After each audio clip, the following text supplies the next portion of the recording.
Hi అండి, అందరూ ఎలా ఉన్నారు? ఈరోజు నేను మీకు కోడిగుడ్డు పచ్చడ ఎలా పెట్టాలి అని చూపిస్తున్నానండి. ఇది నెల రోజులైనా పాడు కాకుండా ఉంటుంది. ఒకవేళ మీరు ఫ్రిడ్జ్లో పెట్టుకుంటే 2 నెలల వరకు కూడా ఉంటుంది. కానీ అన్ని రోజులైతే మనం వెయిట్ చేయలేము. వేడి వేడిగా అయితే సూపర్గా ఉంటుంది.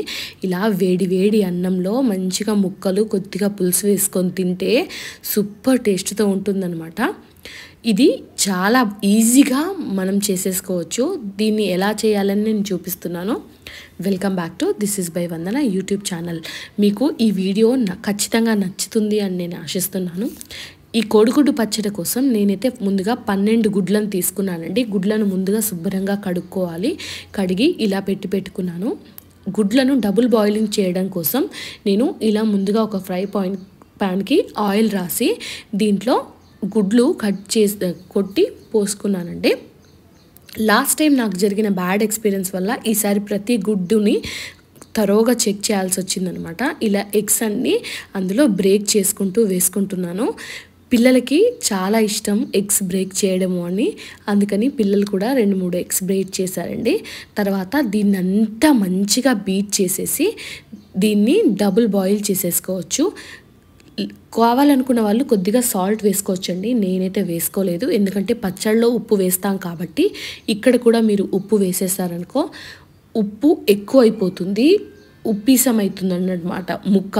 అలా కాకుండా ఉండడానికి నేను ఇక్కడ ఉప్పు అయితే వేయలేదండి, ఎందుకంటే ఇది ఒక నెల రోజులు నిల్వ ఉంటుంది కాబట్టి. ముక్క ఎక్కువ రోజులు పచ్చళ్ళలో మాగిన కొద్దీ దాంట్లో ఉప్పు ఎక్కువ అయిపోతే మనం తినలేము. అందుకని ఇలా నార్మల్గానే బీట్ చేసేసుకొని దీన్ని డబుల్ బాయిల్ చేశాను. అంటే ముందుగా ఒక గిన్నెలో నీళ్లు తీసుకున్నాను. అంటే ఈ గిన్నె కంటే సైజు పెద్దగా ఉన్న గిన్నెలో నీళ్లు తీసుకొని దానిలో ఇలా ఈ బీట్ చేసుకున్న ఎగ్తో పాటుగా గిన్నెను కూడా పెట్టి దీనిపైన పర్ఫెక్ట్గా సరిపోయే మూతను పెట్టేసి ఒక 10 నిమిషాలు మంచిగా ఉడకనివ్వాలండి. మీడియం ఫ్లేమ్ పైన పెట్టి ఇలా మనం కత్తి దూరిస్తే మనకు కోడిగుడ్డు అంటలేదు అంటే అది పర్ఫెక్ట్గా కుక్ అయింది అని అర్థం అనమాట. అలా వచ్చిన తర్వాత దీన్ని కట్ చేసుకున్నాం అనుకోండి, మంచిగా జున్నులాగా ఈజీగా కట్ అయిపోతుంది అనమాట. ఇలా కట్ చేసుకొని వీటిని చిన్న చిన్న పీసెస్ లాగా అయితే కట్ చేసుకోవాలండి. బాగా పెద్ద పీసెస్ లాగా కట్ చేస్తే గుడ్డు వేగదు లోపలి వరకు, అలాగే తొందరగా బూజు వచ్చే ఛాన్స్ ఉంటుంది. అందుకని ఇలా చిన్నగా పీసెస్ లాగా కట్ చేసుకోండి. చూడండి పీస్ ఎంత సాఫ్ట్గా అయ్యింది అని.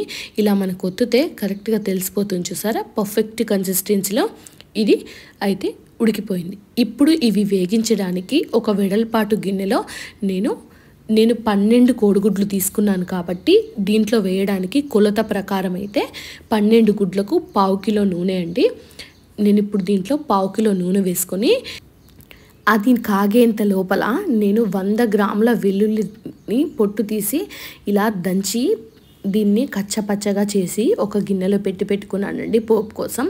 ఇప్పుడు నూనె కాగిన తర్వాత నేను 12 గుడ్లను 2 వాయిల్లాగా, ఎందుకంటే ఈ గిన్నె సైజుని బట్టి నాకు 2 వాయిల్ అయితే పర్ఫెక్ట్గా అయిపోయిందనమాట.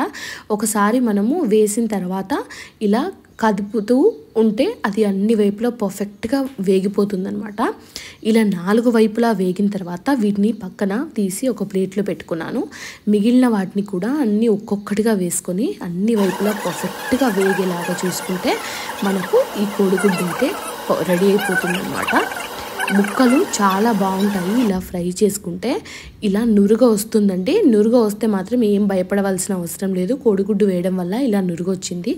తర్వాత ఇదే ప్యాన్లో అదే నూనె మనకు సరిపోతుందనమాట. దీంట్లో జీలకర్ర ఆవాలు పోపుకి, అలాగే 100 గ్రాముల వెల్లుల్లి రెబ్బలు వేసి, వెల్లుల్లి రెబ్బలు మాత్రం మంచిగా గోలాలండి. పచ్చి వాసన లేకుండా గోలాయి అనుకోండి, అప్పుడు అది పర్ఫెక్ట్గా ఉంది అనమాట. ఇలా గోలేటప్పుడు కలపండి, ఎందుకంటే నురుగ ఫామ్ అయింది కదా, ఆల్రెడీ మనం కోడిగుడ్లు వేయించాం కాబట్టి ఆ నురుగ గిన్నె నుంచి బయటికి రాకుండా ఉంటుంది. కాబట్టి ఇలా కలుపుతూ వెల్లుల్లి రెబ్బలు వేగాయో లేదో పర్ఫెక్ట్గా చూసుకోండి. ఇవి మంచిగా వేగిన తర్వాత దీంట్లో పసుపు కూడా వేసి స్టవ్ ఆఫ్ చేసేసి పక్కన పెట్టుకోండి. ఇది చల్లారాలి. చల్లారిన తర్వాత మాత్రమే మనం కారం ఉప్పు అన్నీ కలిపితే పర్ఫెక్ట్గా ఉంటుందన్నమాట. ముక్క చూసారా ఎంత పర్ఫెక్ట్గా వేగింది అని. చాలా బయట క్రిస్పీగా, లోపల సైడ్ సాఫ్ట్గా ఉంటుందన్నమాట.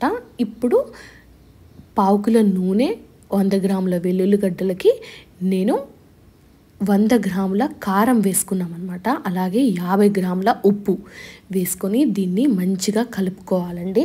అలాగే ఒక చిన్న టేబుల్ స్పూను జీలకర్ర మెంతుల పొడి కూడా వేసుకొని అంతా కలిసేలాగా మంచిగా కలుపుకోవాలి. దీంట్లో 3 నిమ్మకాయల రసం నేను వేసుకున్నాను. అంటే 4 కోడిగుడ్లకి 1 నిమ్మకాయ మీడియం సైజ్దండి.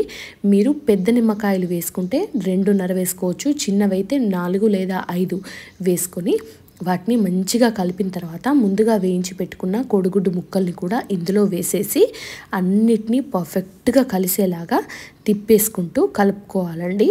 ఇది ఒక అరగంట తర్వాత మనం తింటే ఎంత సూపర్గా ఉంటుంది అంటే అంత సూపర్గా ఉంటుంది. టేస్ట్ అయితే నేనైతే అరగంట తర్వాత తినేసాను అనమాట.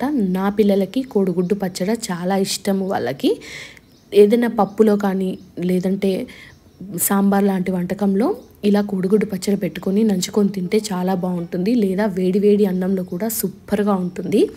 ఈసారి మీరు ట్రై చేసి నాకు కమెంట్ చేయండి ఎలా వచ్చింది అన్నది.